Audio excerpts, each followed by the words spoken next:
सीमा और राधा दोनों सगी बहनें थीं, मगर दोनों के स्वभाव में जमीन आसमान का अंतर था।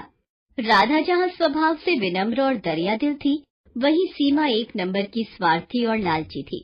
कॉलेज खत्म होने के बाद उनके माँ बाप ने उनकी शादी करने का फैसला किया। चूंकि सीमा बड़ी थी, इसलिए पहले उसकी शादी तय की गई। एक दिन घर में सीमा और राधा अपने माता पिता के साथ बैठे हुए थे। सीमा बेटा, मैंने तुम्हारे लिए एक लड़का देखा है। ये देखो, ये उसकी फोटो है।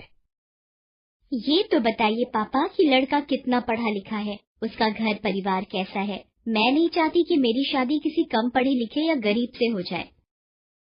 अरे बेटा, लड़का बैंक में ऊंचे पद पर है, अच्छा खाता पीता घराना है उसका, रुपए पैसों की कोई कमी नहीं है। तो फिर ठीक है, मुझे मंजूर है ये रिश्ता। निश्चित समय पर बड़े धूमधाम से सीमा की शादी कर दी गई। क्योंकि सीमा बड़ी बेटी थी, इसलिए उसके पापा ने शादी में कोई कसर नहीं छोड़ी। उन्होंने अपनी हैसियत से ज्यादा खर्च किया इस शादी पर। इसकी वजह से उन पर अच्छा खासा कर्ज भी हो गया। कुछ समय बाद राधा भी शादी के लायक हो गई। एक दिन, सुनो जी, मैंने राधा के लिए भी एक लड़का देखा है। ये लोग सीमा के ससुराल वालों जितने अमीर तो नहीं हैं, मगर शहर में उनका अपना घर और अपनी किराने की दुकान है। अपनी राधा खुश तो रहेगी ना वहाँ? हाँ हाँ, क्यों नहीं। चाहता तो मैं भी था कि सीमा की तरह राधा की शादी भी बड़े धूमधाम से करूं, मगर पैसे की समस्या सामने खड़ी है। कितने बड़े बड़े घरों में उसके लिए रिश्ता देखा, मगर पैसों की वजह से बात आगे नहीं बढ़ पाई। तभी राधा वहाँ आ जाती है। वो अपने माता पिता की सारी बातें सुन चुकी थी। आप चिंता मत करो पापा, आपने जहाँ मेरा रिश्ता तय किया है, मैं वहीं खुश रहूंगी। मुझे तो बस आप लोगों का आशीर्वाद चाहिए। राधा की बातें सुनकर उसके पिता को थोड़ी शांति मिली।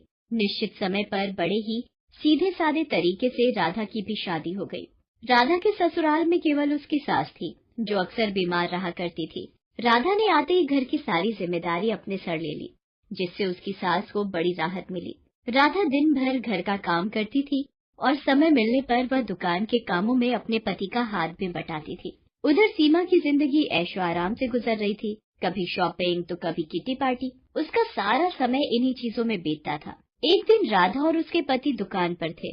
तभी वहाँ एक चमचमाती कार आकर रुकी। उसमें से सीमा और उसके पति निकले। सीमा के हाथ में मिठाई का डिब्बा था।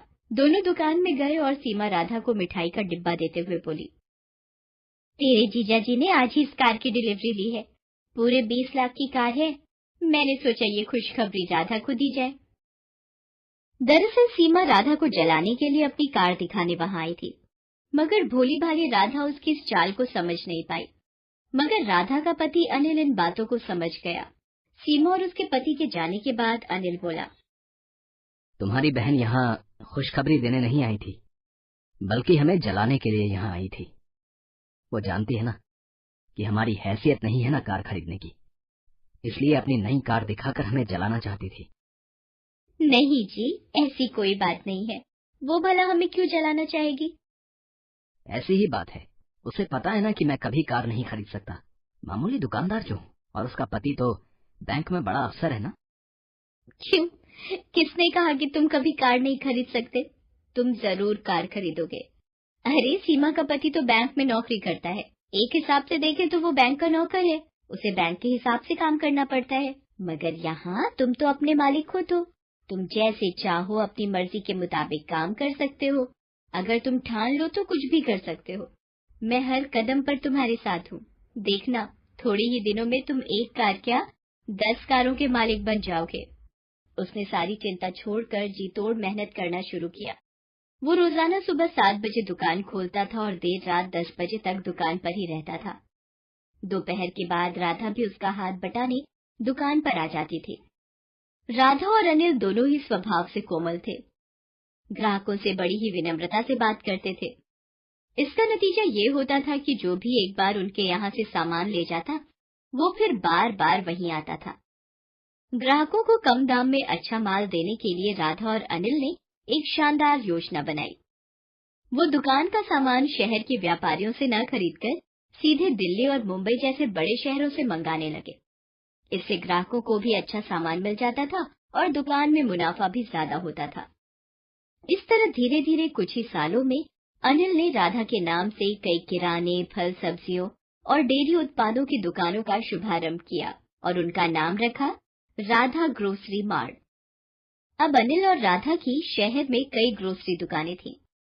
उनकी गिनती अब शहर के जाने माने और अमीर हस्तियों में होने लगी थी। राधा की सास तो खुशी से फूली नहीं समाती थी। वो सबसे कहती थी, अरे मेरी बहू तो साक्षात लक्ष्मी का रूप है। वो इस घर में आई और देखो घर को क्या से क्या बना दिया। साक्षात लक्ष्मी है मेरी बहू। मिट्टी को हाथ लगा दे तो सोना बन जाए। एक दिन अनिल नई कार लेकर घर आया। अरे फिर नई कार ले आए? मैं कुछ नहीं कर रहा। ये तो तुम्हारी बात ही सच हो रही है। कौन सी बात? अरे तुमने ही तो कहा था ना कि मैं 1 नहीं 10 कारों का मालिक बनूंगा। लो, उनमें से 7 तो आ गई, बस अब 3 और बची हैं। राधा खिलखिलाकर हंस दी। चलो, इसी खुशी में तुम्हारी बहन के घर मिठाई दे आए।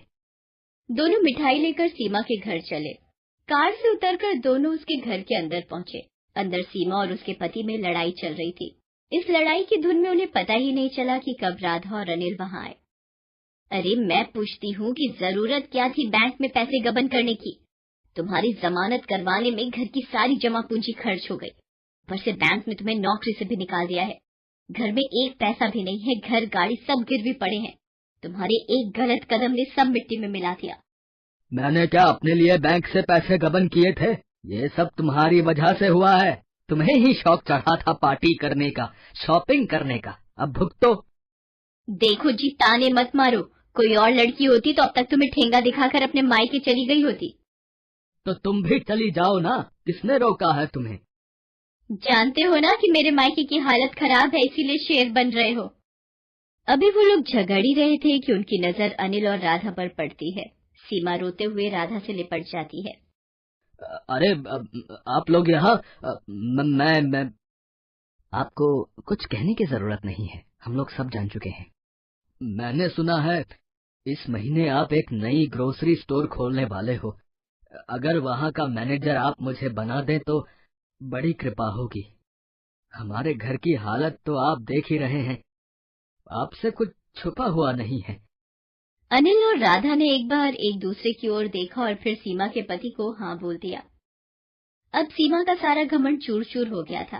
एक समय में जिसे वो अपने दौलत की झूठी शान दिखाकर जलाना चाहती थी, आज वो उसी के रहमो करम पर थी। उसे एहसास हो गया था कि दौलत पर कभी घमंड नहीं करना चाहिए।